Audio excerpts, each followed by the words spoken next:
The Concerned Nigerians for Transparency and Justice, a civil society coalition, has pressed on the Economic and Financial Crimes Commission (EFCC) to release a public interim report on the investigation into the alleged 4 billion fraud linked to the failed rehabilitation of Nigeria's Port Harcourt, Warri and Kaduna refineries under former NNPCL Group Chief Executive Officer Mele Kyari.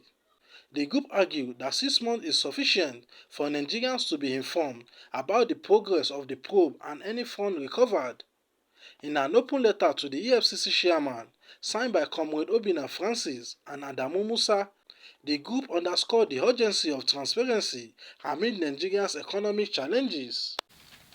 We urge the EFCC to release an interim report, or at least a detailed public briefing, outlining the findings to date.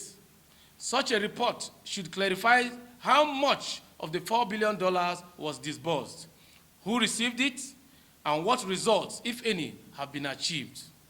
This would reassure Nigerians that the investigation is progressing in earnest. 2, prosecute where evidence warrants. Freezing accounts, while commendable, is not enough.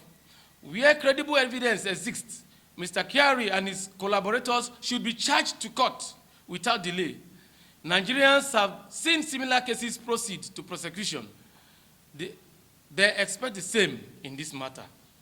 3, trace and recover assets. Particular attention should be given to tracing the alleged 1 billion campaign donation and the other $3 billion in question. If funds have been laundered through relatives, cronies, or shell companies, they must be recovered under the Proceeds of Crime Recovery and Management Act 2022 and transparently redirected into the national budget. A defining moment for EFCC. Mr. Chairman, sir, the investigation into the refinery funds is more than an inquiry into one man's actions.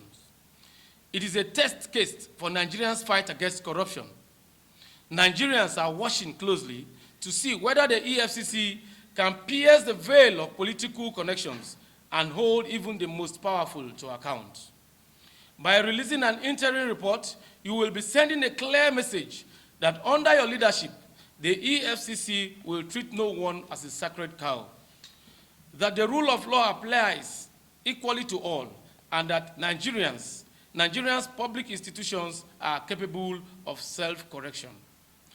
This is a defining moment not just for your commission, but for the entire country.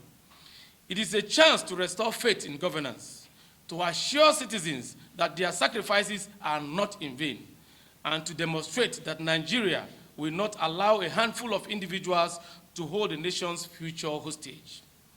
We commend you once again for the work done so far. We trust that your office will treat this request with the urgency it deserves.